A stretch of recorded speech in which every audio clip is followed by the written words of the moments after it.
Cheers for listening. Welcome to our webinar this week on MSP, MSSPs, on managed services and all questions related. So we appreciate everybody for attending either live or by watching this recording. A little bit of house cleaning first off. We're not here to sell you anything. We do these webinars hopefully to provide information and educate our audiences that can make your lives easier in dealing with cybersecurity and decisions that you guys need to make. So we bring on panelists that are informative and have years of experience to answer these questions. So first off, I'd like to introduce Steve King. He is the Managing Director of Cybersecurity Marketing Advisory Services. Steve, pleasure to have you. Thanks, David. Thanks, you guys. I appreciate being here. And next we have Aaron Wyatt. He's the president and CISO of Dispatch Tech, who is a current MSP. And appreciate you joining us today, Aaron. All right, thanks. Thank you, guys. Thanks for having me. And then last but not least, our very own CEO, Robert Davies. Appreciate you joining, Robert. Always a pleasure. Well, great. Well, let's kick off. We'll get going here. I'm going to throw some questions your way, and then appreciate everybody chiming in to answer. So one of the first ones is, can small businesses get the same protection or similar protection as big companies?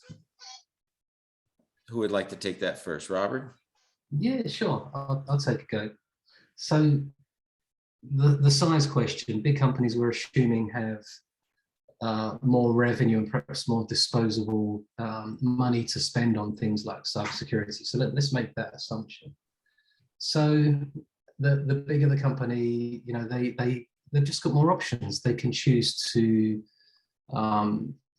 make, if you like, make over buy. They can employ folks and build their own operations and do their own thing, or they can buy services just like anyone else. I think the point I'm trying to make is a small company can have a similar level of protection to a bigger company if they're smart about the way that they arrange themselves and the services that are available on the market. So and I know we're going to get onto this in a bit. I'll use SOC as a service as an example. So a big company may decide they want to set up a security operations center. So, you know, they want to cover that 24/7. So they hire minimum 5 analysts and a manager, and they go buy, you know, tools, and, you know, straight away they're kind of $500,000 to $1 million in just on resources and, you know, paying. As I say, they have to cover the whole shift pattern and everything. So, and that takes some time to set up. You could go from zero, or it would take you from a standing start probably 3 months to get that in operational in any meaningful sense. Whereas for a vastly reduced amount of money, you can buy that as a service, you know, from companies that do this for lots of other companies, and therefore connects and leverage economies of scale. So all of a sudden you can have your company monitored with a security operations center capability via a third party with full reporting and full visibility for a fraction of the cost of setting that up yourself. So did that answer your question? Yes, it did. Yeah. Any?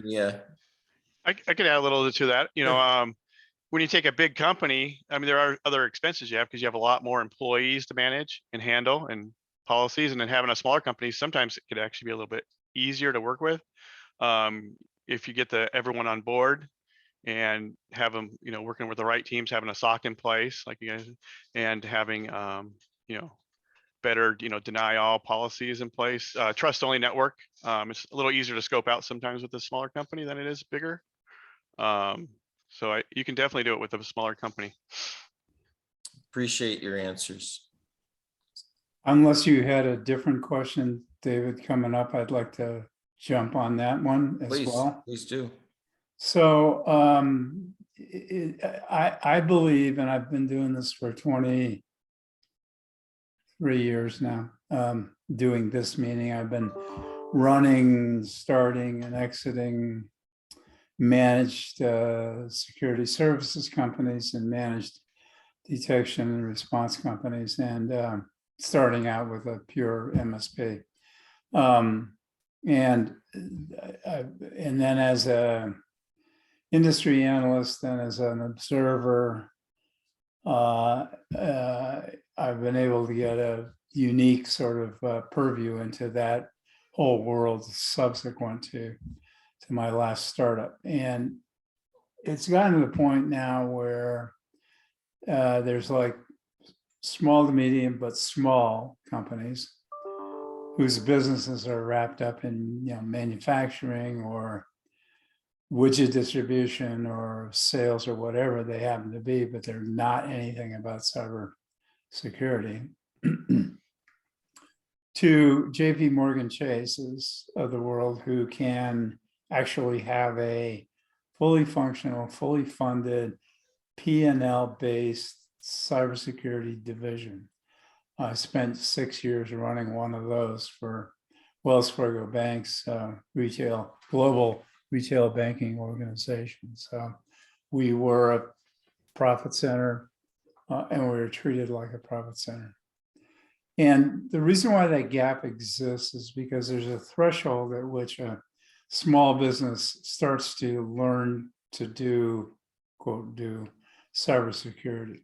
And that may be, and depending upon which industry sector, that could be, you know, in retail more as a cybersecurity company, and in getting less and less as a retailer, because 90% of the transaction weight is being carried by cybersecurity technology, and et cetera, you go down the line until you get to the, you know, to the JP Morgan Chases. So what does a small company do to address the issue? They should actually have to produce an ROI that proves that they shouldn't be with an MSSP, because you look at the math, it's sheer craziness, right? Bob mentioned this a few minutes ago, that you have to build a team of 5, 6, 7, whatever it is. Actually, I think the math is 9 to provide a fully functional SOC as a service. Just because you're doing it 24/7, and you've got shift coverage, and you've got holiday coverage, and you got and, you know, and the PTO coverage has gotten crazier as time goes on. Then you have to maintain, manage, incent, motivate, keep those people interested in a job that is not very interesting. And in fact, if you don't have a career path, you know, through SOC services out to forensics or somewhere else, it's going to be very difficult to attract an employee these days. And of course, these days we have a very different definition of employee, and so nobody really wants to work for some reason. And so, you know, it's very hard to attract these people. It's very hard to manage them, train them, get them, keep them motivated. And if you're worst case, you know, a widget manufacturer in I don't know, Laramie, Wyoming, for example, you're going to find it really hard to compete with the guy down the street who's a, you know, multi-billion-dollar company that's got a lot of perks and benefits that you don't have and can't offer. And so just the recruiting function goes on infinitum, right? But in addition to that, you must become a cybersecurity expert in your company. And I would wager, and based on what I've seen, like 97% of companies are like, how would I do that, right? I mean, I don't want to do that. I'm in the widget manufacturing business. And I want to stay in that business I understand. And I have no interest in skill and ability to do that. So this whole thing makes no sense. Then when you pull off one layer, you find that you not only do your SOC analysts may or may not be the best guys on the planet, but who's going to make that determination? Yeah, is it you, the CEO of the widget manufacturing company, when you hire them? I don't think so. When you have to terminate them, do you even understand what you're terminating them for? I don't think so. So it's this like weird, one-off nightmare uniform that you have to wear that you just have no background and training in wearing. And that cuts through the entire organization. I've got a question for you on that. So in your experience, which we know is vast, how many smaller companies are using that, oh, it's too difficult title to do nothing? How many are using that? Yeah, the smaller companies are looking at this saying, well, I don't want to be a cybersecurity expert. I don't want to do this. I don't want to do that. Perhaps don't realize there are alternatives and are just choosing to do nothing. Robert, and I'll throw this at Steve because this ties into another question that said, we are a very small business. Why do we need to spend money on cybersecurity? We have no important data or files for hackers to go after. So the excuses of it's too difficult, I'm not a big company, I'm not important. What's your take on that, Steve? Well, it's an old argument, and it has gotten older and more flimsy as time goes on, when we are now in a heavily active supply chain environment where even small companies that manufacture three things, they've got a relationship with an upward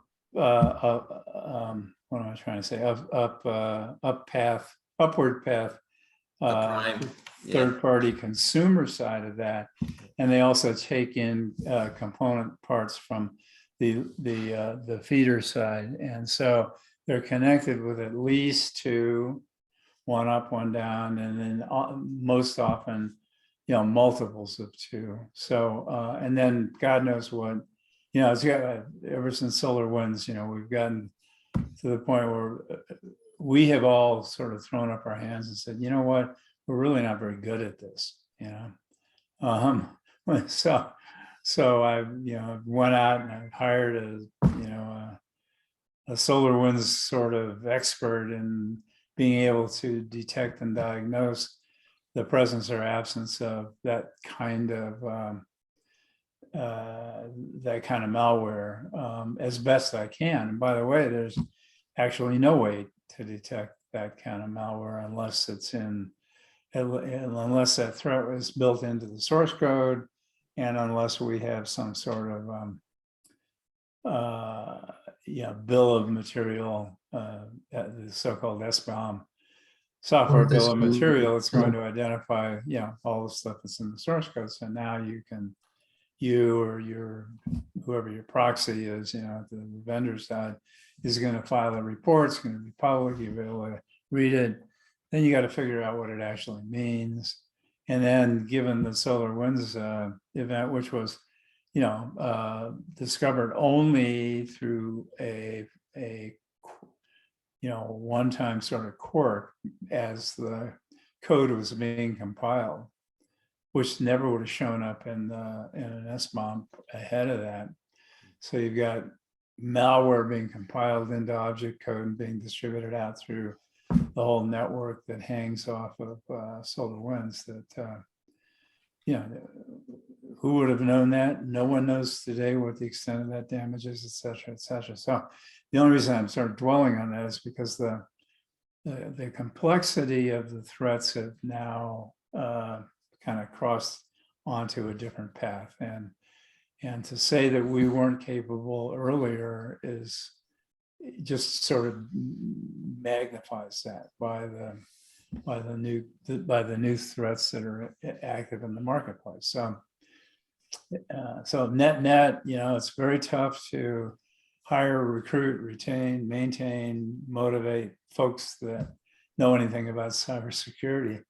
It's much harder to do the same thing for folks that know anything about advanced persistent threats that, as we know them today. Microsoft, if you can kill Microsoft, you can certainly kill Laramie widget manufacturer. So yeah. So I think some good actually has come from SolarWinds in that there's been a move away from kind of signature-based solutions more onto the kind of XDR platforms and behavior-based. You might not catch the piece of malware, but if you see that behavior in your operating environment has changed, then at least you have a fighting chance of recognizing you've got a problem and being able to do something about it. So, well, the best shot you have is if you can line up even partial dollar to partial dollar, is by hiring a team of experts in the field. If doctors didn't cost what they cost, and you came down with some kind of a cancer, your best shot is to have an on-call 24/7 fleet of oncologists, right? That would make the most sense. And they're doing it clearly for the money. And so there's no magic about, how you're going to keep them motivated, where you're going to find them. You're going to be on a telecom connection somewhere where they like to live, New York, California, Florida, and then you'll have access to experts. And the same sort of metaphor should apply to the MSSP, or at least I think we're at the point now where that same metaphor applies to the MSSP space. yeah, we're noticing, to that point, we're noticing an upturn in our forensics and just retainer business, incident response retainer. Folks are recognizing that, okay, something may happen. We're going to need to get our business operational pretty quickly. And they recognize that those types of resources are hard to find. So, our retainer business is booming. And every business out there is a target. Everyone is, a lot of the hackers, anyone they can get to is easy. The easy ones are the smaller business usually, and those are the easy targets. So everyone's a target. You come across companies go, we don't have anything worth hacking, but they'd be surprised. You got a lot of stuff. You got your contacts, you got your data. Now they'll hack your stuff and put it on the web if you don't pay them, and you don't even know. It's very dangerous out there. Well, If nothing else, great not even to point, steal Aaron. data, to do a ransomware and lock their business up, Yeah. and then now their business, this brings up a good point. So we've determined everybody's a target. There's no too small, too big to not be a target. So now the next question I would throw out there is, where do these small companies start? They're not cybersecurity experts. Yeah, they need a team. But if you were to try to pinpoint, I hate putting out numbers, the top 3 needs of a small business, or, in my mind, I think small businesses need to start where big businesses start with, and that's having a framework, understanding layers and priorities. So, Aaron, you want to jump in on this first? And Yeah, I think you're right. And, if you could somehow follow the NIST compliance, that helps a lot, because, that framework is set not to just enforce rules that you have to do, but to protect you as a company, to protect, you have to have policies in place. A lot of people you go to, they have passwords they use all over the place. And what's the policy for these passwords? Where are you storing them? Are they logging in their computers at home? If they're going at home to log in their Office 365 account, someone, if that computer at home's been hacked, someone can grab that cookie, that cache, and it's not even audible. It's kind of scary, what they can do. So, policies are super important. Having a password manager and policies and trust network, and following some kind of guideline like the NIST compliance. That brings up a good point. What you just said really doesn't take any money from a company when you're talking the 3 areas of people, process, and technologies. The process and people, they could implement that today, of understanding good policies, good training, good procedure that doesn't cost them a dime in technology, that's going to help improve their security posture. Steve, from a technology standpoint, though, for small businesses that really have tight budgets, where should they be focusing their dollars when they have to improve or upgrade the technology within their environment to try to make themselves more secure? Well, again, I would work with the best MSSP I could find to develop a zero trust strategy for my network and computing environment. We're huge zero trust fans over here, and we believe that if we had implemented zero trust 3 years ago, we wouldn't have half the problems we have today. We're not rosy blessed believers that somehow that's going to make that's magic sauce. There is no magic sauce. But if we can cut the actual breaches down by half by simply re-engineering the way that we look at our networks and the and apply some of the fundamental principles of zero trust, that we can get there. And it's not a big bang, big button push, voila, here we are, we're in zero trust land. It takes, probably 12 to 18 months of dedicated program commitment to get there. But it's a lot easier for IT folks and obviously security folks than it has been made to appear on the surface through all of the crazy marketing messaging that's been out there. So first, get in partnership with an MSSP that understands zero trust. Secondly, commit to the zero trust model. Thirdly, start rebuilding all of your networks and all your computing power to that zero trust model. And by the way, that you can use the one in this nice, that's fine too. And by the way, I'm a big, I'm a fan of what NIST has done in terms of giving all of that away for free. I mean, as you said, Aaron, it absolutely is for free. And it's kind of mind blowing because you've got some amazing talent up there. Guys like Ron Ross and the rest of those guys, are doing this essentially for you for nothing. So you're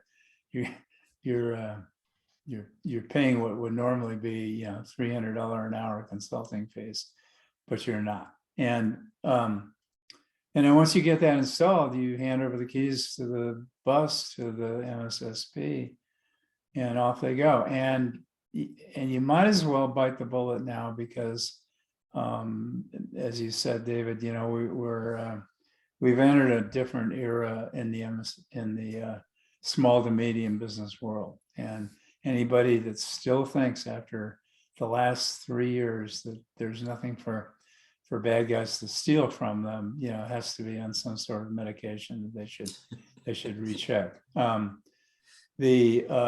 Because one of the things that we're going to be faced with is the elimination of that risk transfer capability heading further into 2022.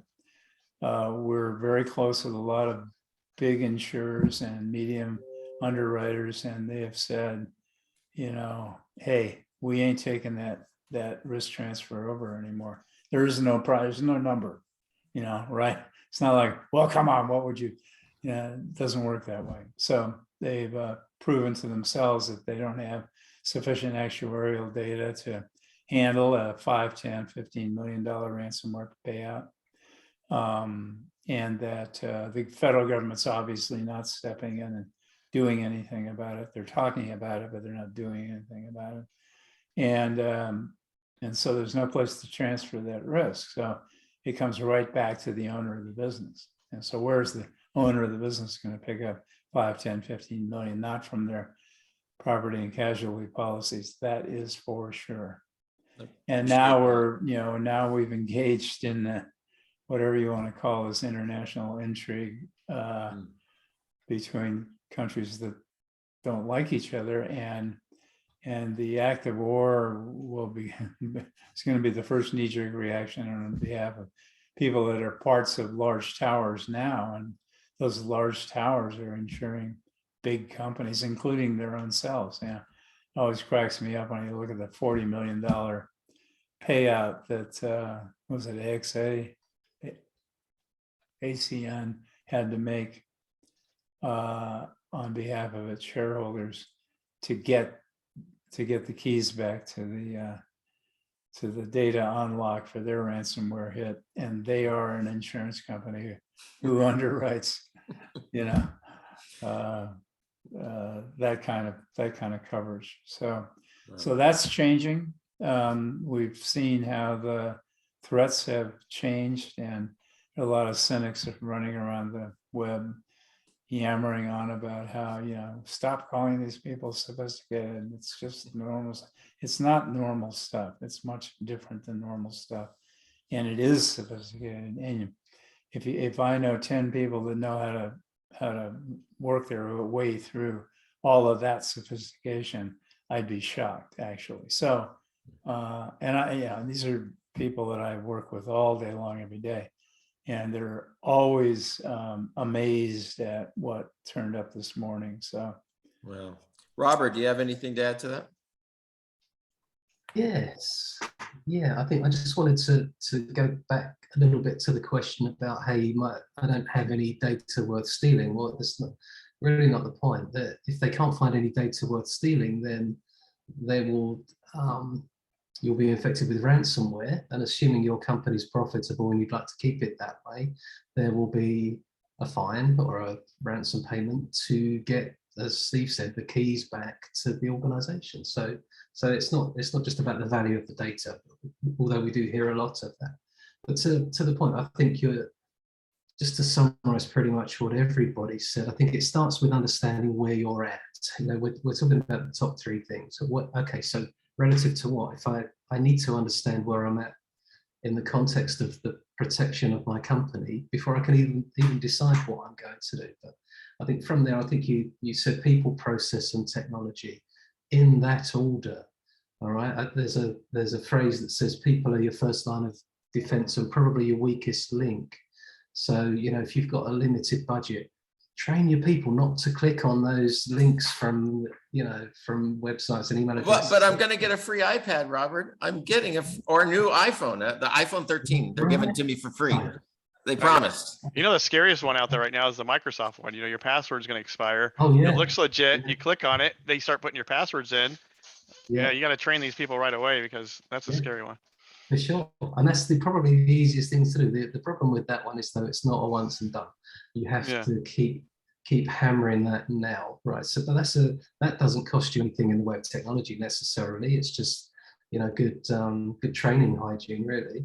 From the process perspective, what third-party risk is a particularly high risk and interesting area. What policies are you signing your third parties up to enable them to access your crown jewels, your systems, your data? If you don't have a policy, who knows what they're doing, right? And then, as Steve covered, technology, zero trust as an architecture and a way of thinking is definitely gathering pace, and it seems to be the way to go. But there are still various things. Assuming you're connected to the internet, assume you've got some kind of firewall.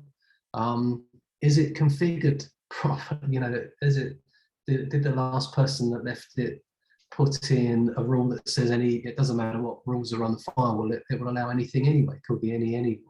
So stuff like that. It doesn't.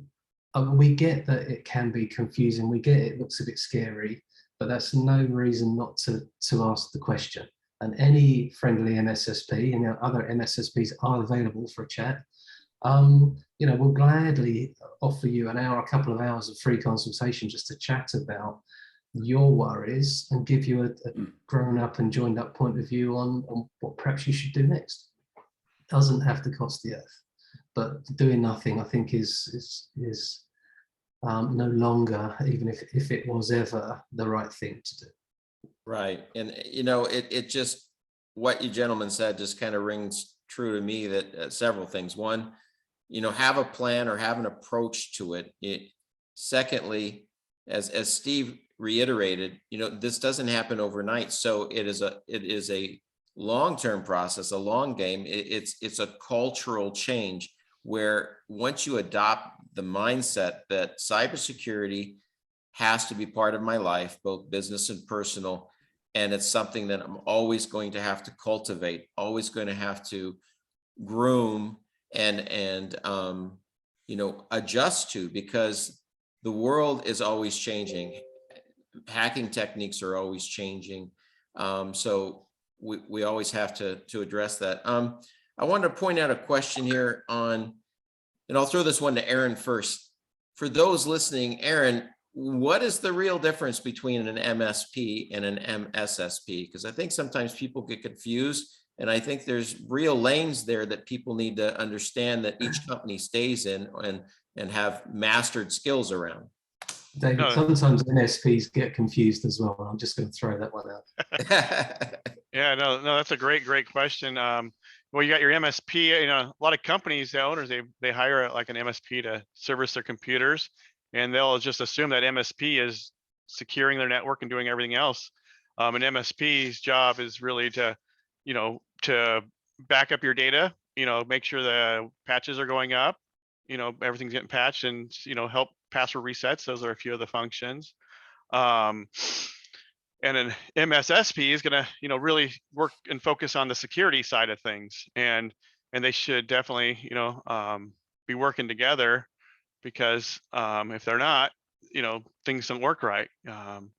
Since we've started the, MSSP stuff on some things we do, and we haven't had any, viruses or malware across all our systems, and it's been great. Having that zero trust that Steve was talking about earlier, that zero trust is super, super important in what you do nowadays. But the difference, on that, that MSP versus MSSP is just going to be the,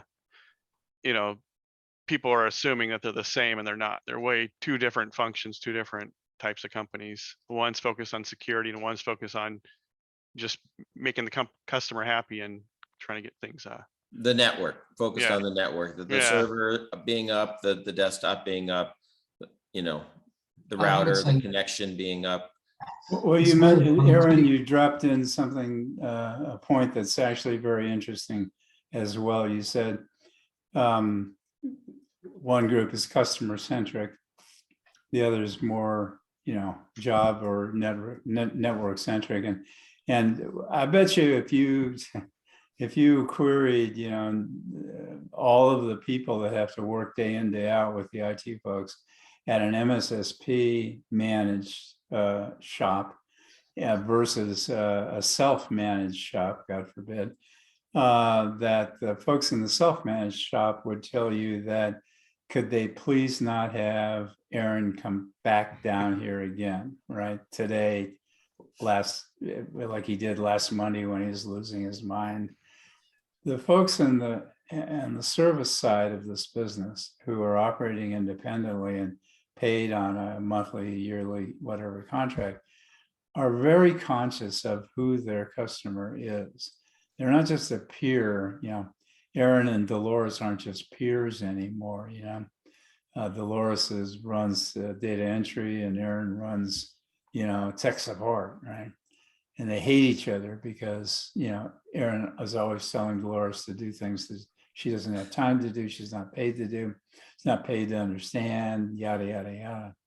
But when it comes from Aaron, the consultant, the customer-trained, customer-centric consultant, it comes in a very different way. So not only are you doing the right thing from a technology point of view, and not only are you protecting yourself at the highest level than you could ever possibly want to pretend that you are if you're doing it yourself, but you're also getting a team of people who are trained to take care of you as if you were their only customer.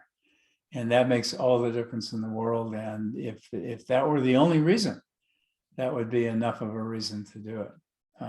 But instead, it sort of rides along as a side benefit. But I think it's a huge side benefit. Robert? Yes, yeah. So MSPs and MSSPs. So for me, that I see the MSP as the guys that you've hired to build the IT architecture, not just networks, but the IT architecture and infrastructure on which your business will run. and they will support that. They will give you a help desk capability. You can raise some tickets. They're setting that up so that it works. Some MSPs have moved more into the, oh, we should be thinking about securing this now, which is great. And, you know, MSPs will offer you antivirus and things like that. From there, though, you know, there's the question of marking your own homework. As the client, you've got your MSP in the office and you've said, okay, how well configured is my firewall? The MSP might well say to you, well, it's perfect. But where's the check? Where's the audit? You couldn't ask the MSP to go and look at that themselves and report back. It's important. You know, the livelihood of your company could depend on it. It behooves you to get a second opinion, just like your financial accounts are audited every year. You know, the platform on which your business operates, you should get a second opinion on that. And I think that's where MSSPs come in. They will give a second opinion. And in cases, they will suggest that the MSP need to change a few things to make you, the client, even more secure. As I say, you're in the widget business, you're not in the IT business, you're not in the security business. You're not paying two companies to do the same thing. You're paying two companies to get you operational and keep you operational and keep you secure. That's the difference for me. So there is a need for both. MSSPs will offer services over and above that which an MSP would offer in most cases. We were talking about security operations. That, for me, is the proviso of the MSSP.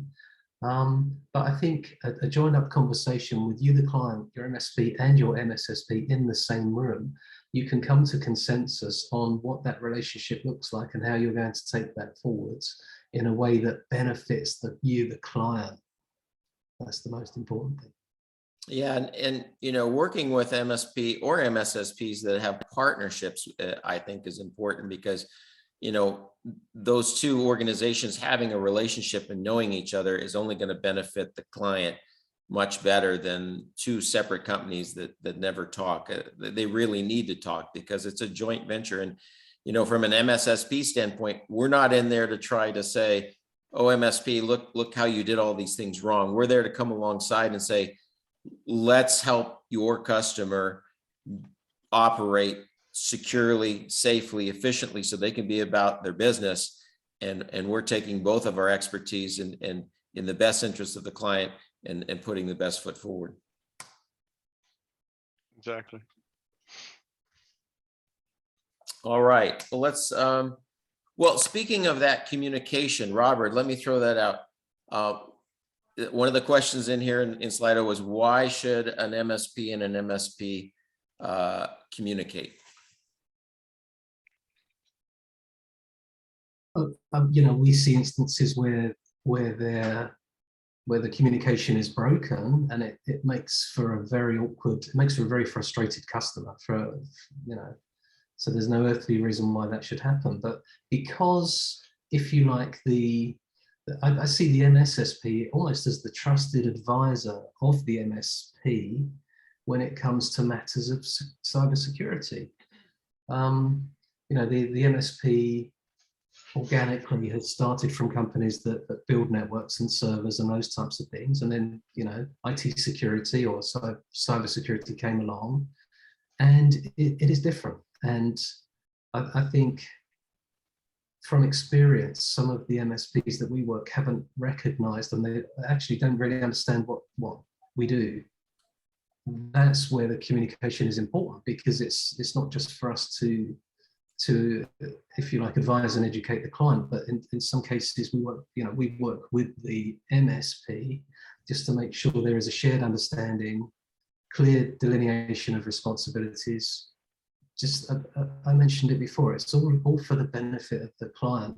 So if communications are broken between the MSP and the MSSP, then, as I say, the client gets agitated and might actually go elsewhere for their services. Yeah, Steve, this brings a good point when you talk about communication, not only between those two organizations, but the client having good communication with their vendors. In an emergency, how many times if you run across companies where they were assuming the vendor, whether MSP or MSSP, was going to do X, Y, and Z in a incident response or a recovery, and they had no clear understanding of who was to do what in what time frame? Is there a retainer? Is there any of that? Have you come across that with companies? Yeah, all the time, and it's always amazing to me because what's the point? I mean, what are you saving? You by putting yourself in that situation and refusing to pay that extra fee, you're guaranteeing one of two things. One is that the MSSP is going to not have a clue, and secondly, that the MSP is also not going to have a clue. So you got failed communications baked in on one side, baked in on the other side, baked in between them, and who's running the show? Yeah, so it goes back to it's kind of like what I tried to say earlier. When you're the CEO of a company, you go to your board and you present them with a whatever $5 million plan. They had to throw you out if that plan is a justification for something other than a professional organization taking over your entire IT operation, both from an operational point of view.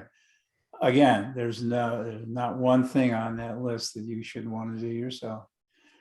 And from a security, and perhaps, of course, more importantly, it's my world, from a security point of view, where you can't hold one person responsible, and you can't start a conversation with your insurer that might lead to some level of coverage if you could check the boxes together and demonstrate that you're working toward a goal that will benefit both the insurer and your own company. So yeah, it's stupid is kind of what I'd say. Aaron, from your approach, your company, you're very proactive, but talk from your perspective as an MSP, what clients can do to help themselves. Like, one, what should they be looking for in an MSP or an MSSP, the type of questions? And two, how do you approach the aspect of master service agreements and being proactive to make it clear understanding of what you will and will not do in the case of an emergency, and what they need to consider from their own responsibilities? Yeah, and the first question, can you repeat the first question, David? I was thinking about that. First part of it. What do you do as far as engagement with your clients to help them understand what are the key things that they should be looking for in a quality MSP or MSSP? Yeah, no, perfect. Yeah. For quality MSP would be first, are they responsive? That's kind of important too. If something happens, you need to get it fixed right away. Two, for a MSP, your questions are they checking the backups regularly? Are they testing them? Are they actually physically making sure that backup is really backed up and it's not just a bunch of encrypted data backed up? Three is, are they, what's the communication level with them? Is it easy to communicate with these guys? Because you want to be able to have a good communication going through, just like you do an MSP, and that MSSP is the communication with the customer is crucial too. Because and then having those plans in action written down. Here's what happens if there's a response plan. Here's what happens when this happens. Who's taking care of it. And having all their T's, everything crossed, making sure everything's working pretty good. Can I jump in at this point? I think I'm going to kind of square the circle and take us right back to where we started, which was, we need to understand where we're at. And if you were to use a framework like NIST, and as I say, many other frameworks are available, it gives you the at least the vocabulary of cyber for a start, but it almost gives you a list of things that you need to be considering, with such that it gives you the opportunity to be able to ask the right questions. It gives you that vocabulary of cyber. So from there, you can say, okay, what is the criticality of the business or certain components of my business, and therefore what service level agreements do I need to manage those different components? And you can start having a risk-weighted conversation with your MSP about the different operating components of your business, such that you can say, okay, this is the frequency. Okay, you're backing up my data. I need to, the most data I can lose is 10 minutes worth. So then that understands your kind of safe frequency. And also, okay, have you thought about testing those backups at all? Probably not. Well, why don't you write that into the contract? There's a failover test or something every quarter. As I say, that if you're in the widget making business, you're not going to know the questions to ask, right? And as I say, this is where I come back to something like a NIST framework, which at the very least will give you the headings of topics that you need to get in a room with your MSP and your MSSP to talk about. Yeah, and Robert, instead of focusing on, the costs to do a risk analysis or a vulnerability analysis, for example, for your company, every MSSP I know is going to do that for you. And when I say do that, meaning they will create that assessment and document and help you fill it out for either nothing or for a standard fee that's so low it's kind of crazy. Because if we go back to your statement about risk assessment and risk transfer, there should be no longer any question. I mean, maybe 5 years ago, am I at risk? What do I do? Is my industry sector here? Bring me a bunch of stuff that says I'm not at risk or I am at risk or whatever, right? But everybody's at risk now. If we haven't accepted this cyber security threat that's all across all of our landscapes, we see it being used as a dial-up mechanism for sending troops into remote villages, right? It's also going to be used as a dial-up and dial-down mechanism to create enough pressure on you to sit down at the table and let's talk 2 million, let's talk 5 million in terms of the demand for my ransom. And then they'll be like, well, but why am I? Well, you probably are uninformed because you haven't looked at the 60 or so risk management regulations that are about to be installed in your state, here in the United States anyway, throughout the beginning and middle of this year. If you had done that, you would know why you need to do this, right? So because it's no longer just a thing that you do to avoid the first slap on the wrist. It's a thing that you do. Otherwise, you're going to pay somebody a significant amount of money that's would cover the cost of a big chunk of whatever you're going to end up doing anyway. So you're rejecting the idea that you have to do something that's in denial. You're then finally accepting the fact that you should have to do something. So you're going to try to learn from that. You're going to write a big check because you just got hacked. And then you're going to write a bigger check because you're not going to run, you will not be able to do this yourself, regardless of what you're thinking or regardless of how stupid your board is. You're not going to be able to do this yourself. And that's going to lead you to the big brain conclusion that, gosh, it would be nice if I had done this a year ago, because by then I could have saved whatever I just spent, right?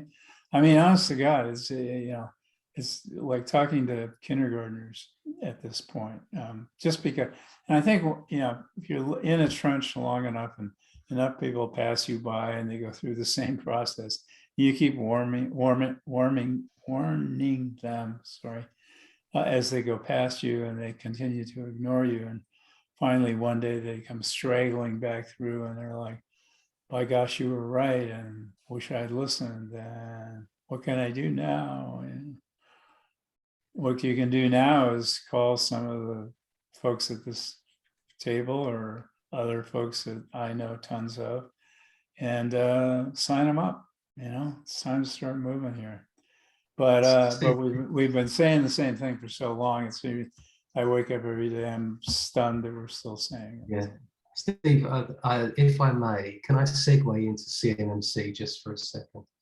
So I'm astounded. The CMMC took a turn and now it's CMMC2. And for the uninitiated, it's DoD supply chain or DoD contractors that need a level of cybersecurity maturity. So in years gone by, NIST 800 171, or was it 53? I can remember, was the thing that you had to attest to having reached. Now, the difference between that particular NIST program and CMMC is, you know, not great.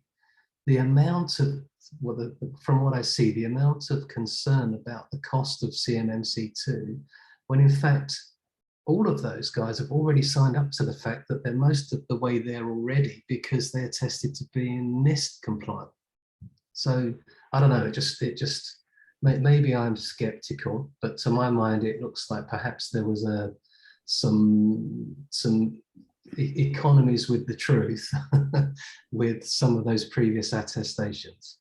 But it goes back to the point that there was there were many heads buried in a lot of sand, hoping this would go away.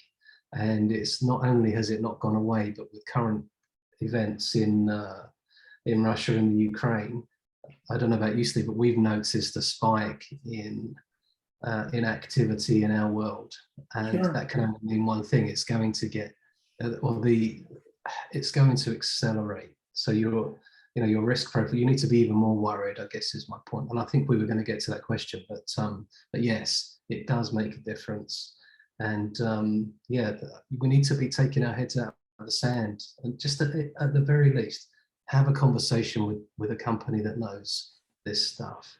And then you might be surprised. You might find that A, not only is it not as expensive as you thought it would be, but B, it might actually be a business enabler for you. Yeah, I think that's a great point, Robert, that it's going to save you time to not try to tackle all of these things when that's not your expertise, right? And my takeaways from this today, and we have about 6 minutes left. I'm going to say a few, and then I'll go round robin and let everybody else comment. You need to go in with the idea as a business owner, cybersecurity is your responsibility, whether you like it or not. Now, that doesn't mean you can't, designate somebody to take care of that responsibility, but it is yours. Get a good quality MSP, understand that you're keeping up on your networks, your firewalls, your patching. Antivirus doesn't do it anymore. You need a good EDR or XDR, which is an endpoint detection response, or the next gen endpoint detection response, where you're monitoring 24/7. And then have a plan of improvement on your cybersecurity, understand passwords, understand training within your environment. But I think the biggest thing where people leave off, and Aaron mentioned that, doing the backups, but really having a plan on the back end. It's not a matter of if, it's a matter of when you have a breach.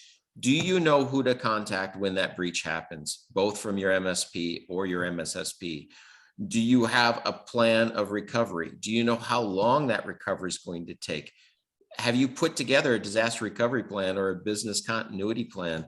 And I think, when I get done, Robert, you can do a quick high level what the difference is between those two, because we've done that in the past. But that communication, who do you talk to? What do you do? How long is it going to take? I think business owners need to think about that. Robert, do you want to go in between emergency, disaster recovery and business continuity? They cross each other, but they're different. So first up, I wanted to cover or reinforce a couple of points that you made. You can outsource the responsibility for your cybersecurity. You cannot outsource the accountability. You will Right. always be accountable. It's your company. It's your data. You need to know who has access to it and what they're doing with it. If you're not aware of that, then kind of shame on you, really. And then you used a few acronyms. If I was new to this and I was watching this trying to get educated, what you said might have frightened the life out of me, because XDR, what, endpoint thing behavior? So all I would say to that is calm down.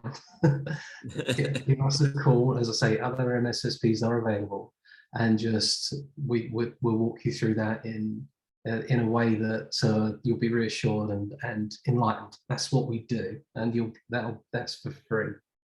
And then just quickly for me, disaster recovery is very much an IT responsibility. It's about backing up data and testing restores and stuff like that. Business continuity, on the other hand, includes disaster recovery. So, but really, business continuity is about what happens in the event of.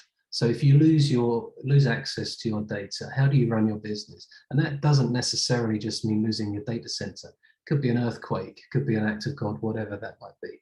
So business continuity, what plans have you got? If you take credit cards and your connection to your credit card company fails, do you have pens and paper to write those numbers down? And I appreciate there are cybersecurity concerns about that, but how do you keep your business going?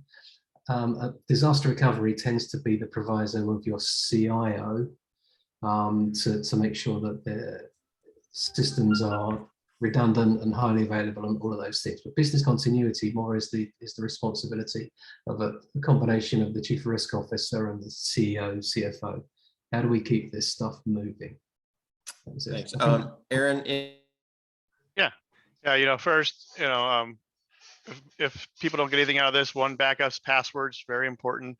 The other one is, hackers are coming after you and your network, and they'll sit on your network, 8 months, even years now, just to see how you function. And if you don't have anybody there to sit and monitor and see stuff going on that's not supposed to be going on, you can be in some big trouble. So I would definitely recommend getting an MSSP, as soon as possible, to keep an eye on these things when there's lateral movement from devices that shouldn't be happening.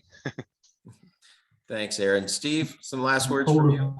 Sorry, all of that, that's all available as a service. Yeah. Just put it like that. Well, Steve, it's hard enough running any business, whether it's a lemonade stand or a widget manufacturer in Laramie. So from my point of view, you look at the landscape of expense, right? And there's some that pop up and some that are kind of flat and historically. And the ones that pop up are kind of annoying and they need to be taken care of. But there's no area of expense here that is your IT department, except over here in the corner where there's this constant spike of annoyance, confusion, people off work, and a general lack of trust. And that's the reality. It's been that way for 25 years or longer. And so, you just write the check, you just say, screw it. It's part of the cost of doing business. I hate that my rent went up last year. I hate that I have to now add another, whatever it is, 15 days of PTO every time somebody has a baby, regardless of which gender they are. And, but I got to do it, and because if I'm not doing that, I'm focusing on every one of those 6, 7, 8, 9, 10 areas, and I'm driving myself crazy, right?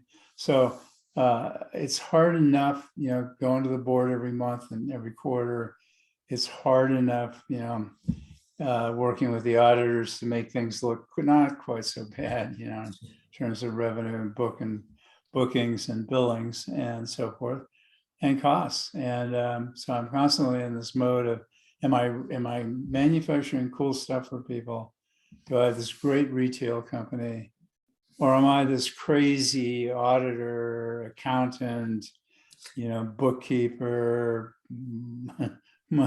manager of people, HR, consultant, and all the rest of that. And now you want me to add cybersecurity guru to that pile. That's the reason I write the check.